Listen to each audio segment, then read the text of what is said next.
Greetings, everyone. Hello. Welcome to Self-Care Sundays with Angie and Priscilla. Where we talk about all aspects of self-care from the physical and beyond. All right, today's topic is self-care surrounding work or career. Right. Workspaces. Yeah, career. workspace, yep. Yep. Yeah, let's talk about it. All right. But first, you want to talk about the tea? Of course. Always. All right, what we drinking, girl? So today we both have the same tea. We are drinking moringa tea, which has many benefits, and we'll talk to you about a few of them. Yes. One is, which is really important for us ladies, moringa tea is good for your skin and your hair. It's good for the fellas too. Well, this is so true. Have nice hair and skin. Yeah, that is so wrong to say because men do care about their skin and hair. They should, yeah, because I do. Right. I care about their skin and hair.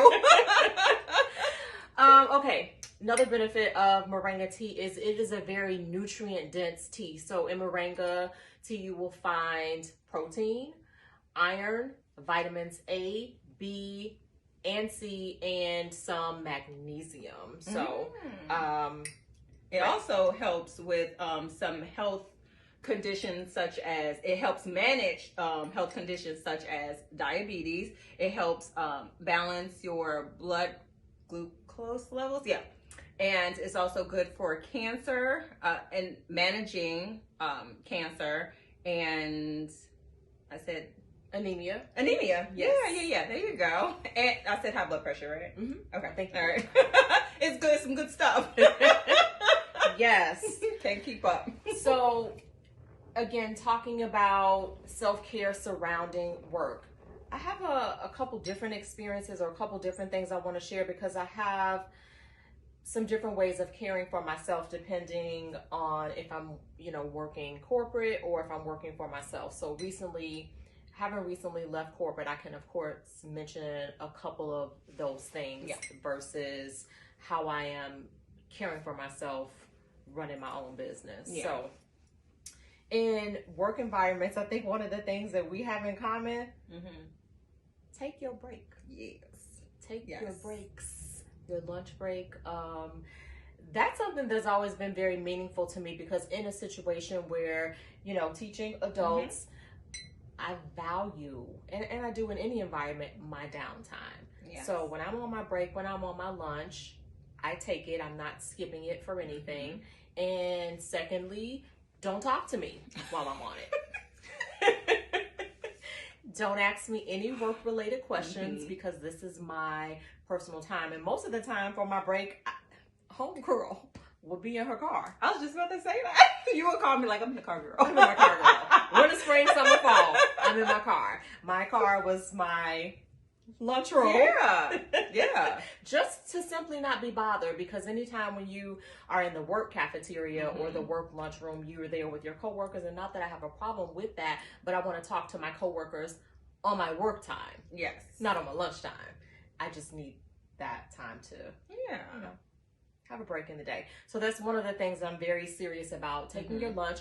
And I know in the beauty profession, I come across so many beauty professionals, so many estheticians, so many nail techs, so many hairstylists who are now clients of mine in my wellness business because they're having all of these health problems for a multitude of reasons. One of them being because of the nature of the job, you're not stopping to take breaks. So if you're not stopping to take breaks to eat, guess what else you're not stopping to take breaks to do? To go to the bathroom. So guess what else you're not doing? You're not drinking water. So you're not taking in any fluid, number one. So you're totally dehydrated. And number two, you're not taking in any nutrients because you're not stopping to eat food. Yes.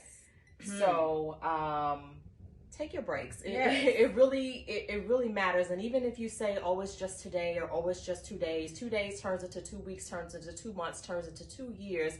And now you're having all these health conditions because of the things you could have been doing for yourself while you're on your break or that you should be doing throughout the day. So I always encourage people to take their breaks, eat your food, schedule your break in the midst of all of your appointments. Schedule your time for you in the midst of all of your appointments. Absolutely. That's a really big one for me. The second one is not engaging in toxic work environment conversations. And I guess it's easier said than done because, truth be told, some people enjoy the drama. Yeah. Again, because I'm, kind of like to be to myself. If I hear it, if I see it happening, and I was on my way in that direction, I exit left or right or whichever way I can go to avoid it, because literally you're there to do a job. Right. And so there's just certain things that I don't have time for. I have too many other things going on and too many other aspects of my life. Either you working or you breaking. So I ain't got time for none of that. You working or you breaking. And then leaving on time. Yes. Leaving on time. I'm not staying. I'm leaving on time. Yeah. But that's a little different when you have your own business. Right. So there's no time. Yeah. No start time, no end time. Yeah. It's a little time management. Hits different. Yeah, it does. And even though you try to put yourself on a time, I go past my time all the time. So I stopped setting myself a time. I used to say, I'm going to start working at this time, I'm going to end at this time. But you really can. It's your business. You're growing your business. You're going to do whatever it takes to do that. So yeah, time, there's no time. There's not enough time. When you're an entrepreneur, it's like no start, no finish. Right, it's important it just to merges have all together. Yeah, but it is important to set some type of boundaries too, because one of my boundaries, and I said this on a previous video, is like not working the weekends, because you're on your own business, you find yourself working on the weekends too, and I had to stop that. I had to say, no, the weekends is for me, the weekends is for my family. I don't have that problem. Oh. I don't anymore, but I used to. I used to work on Saturdays. And yeah, so no more. So, how I handle my self-care surrounding my work. So like what Angie said, break time, we have that in common. That is very important. Like I hear so many, when I was in the office, I heard so many people say, well, I just want to finish this. I just want to do this. No, it's going to be there. Just take your break. And another thing I want to touch on is break time could be whatever you want it to be. It could be time for meditation. It could be time for reading. It could be snack time, lunch time. It could be whatever. Like a lot of people take their lunch and just eat a lunch. But me, I would eat lunch at my desk while I was working and use my lunch time to do like something just more like calming to the mind. So you took your lunch break while you were still on the clock? I've done that. Because if you sit at a desk, you sit at a desk, you're eating, and then on my lunch, like if I had to run an errand, I would run that errand. Or if because sometimes I used to go in the conference room by myself and just sit or just read, just to be away from people. I used to do that on my actual lunch. So do your breaks, your lunch, do whatever you wanted to do. That is your personal time. Both of them. Yes. Eat while you work, eat while you're on lunch.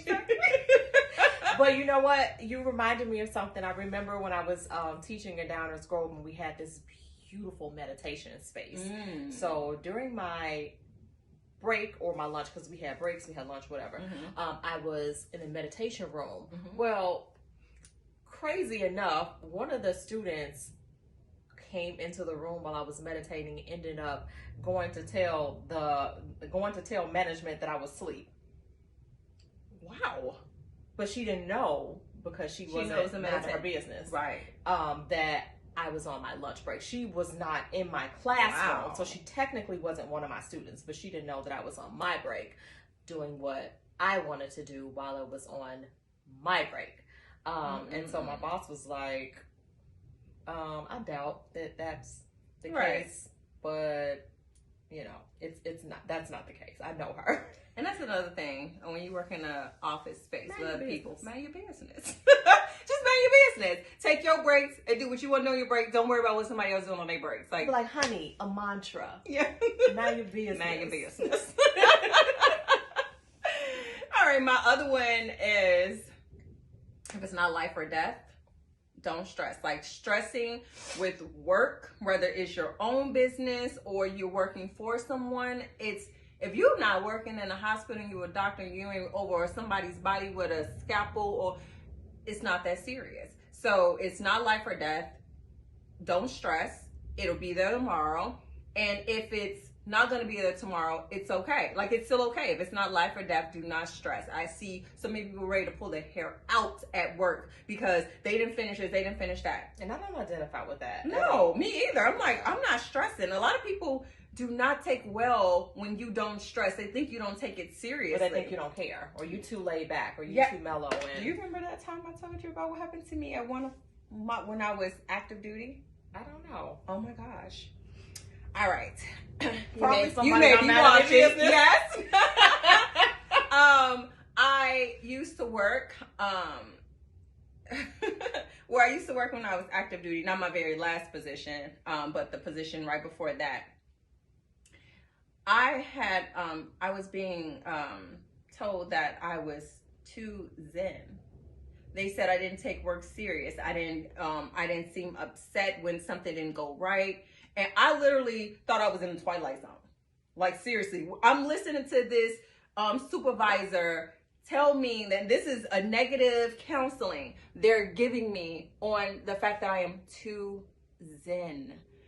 That's when I knew that I had to leave that position immediately. That's insane. And then I went to my last position, which I absolutely loved. And but they loved your zen. Yes, they loved my zen. But where the zen is appreciated. Yes.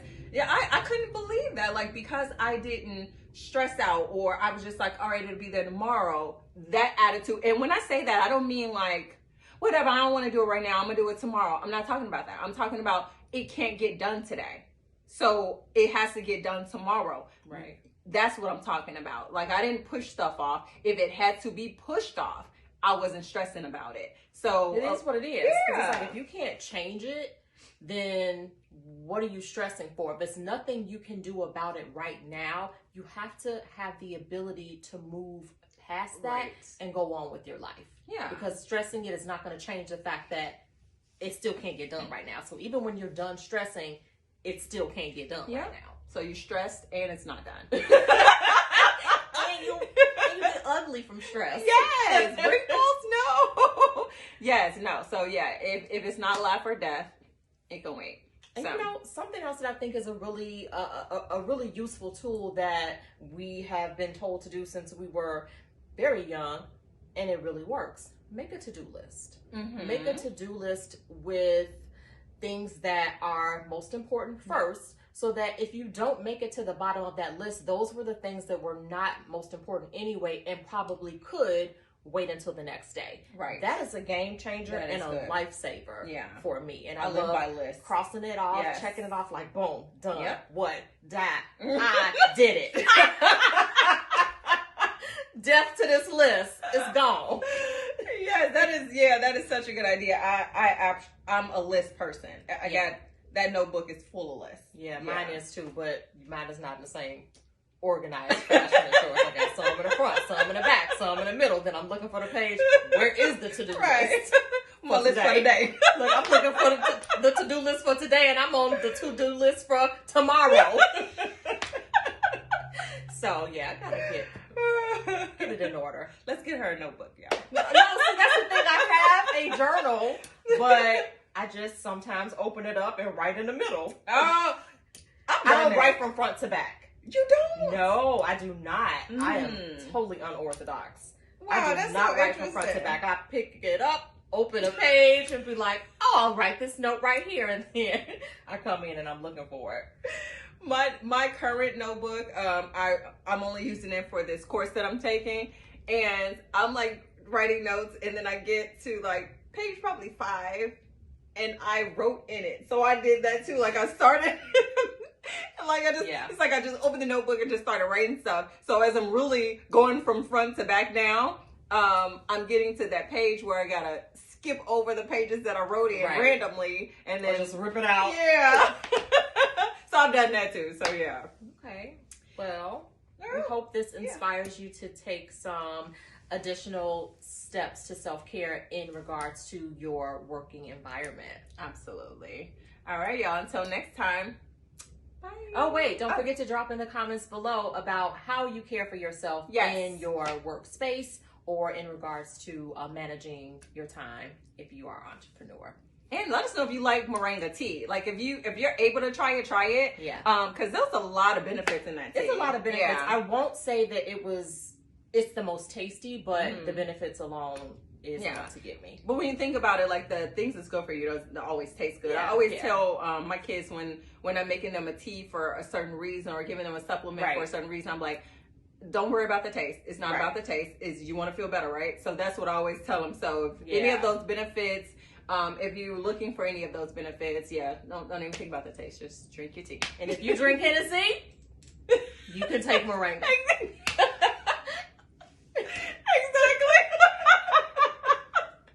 Thank you guys. We look forward to hearing from you, and we will be back with more self-care tips. Yes. Bye. Bye.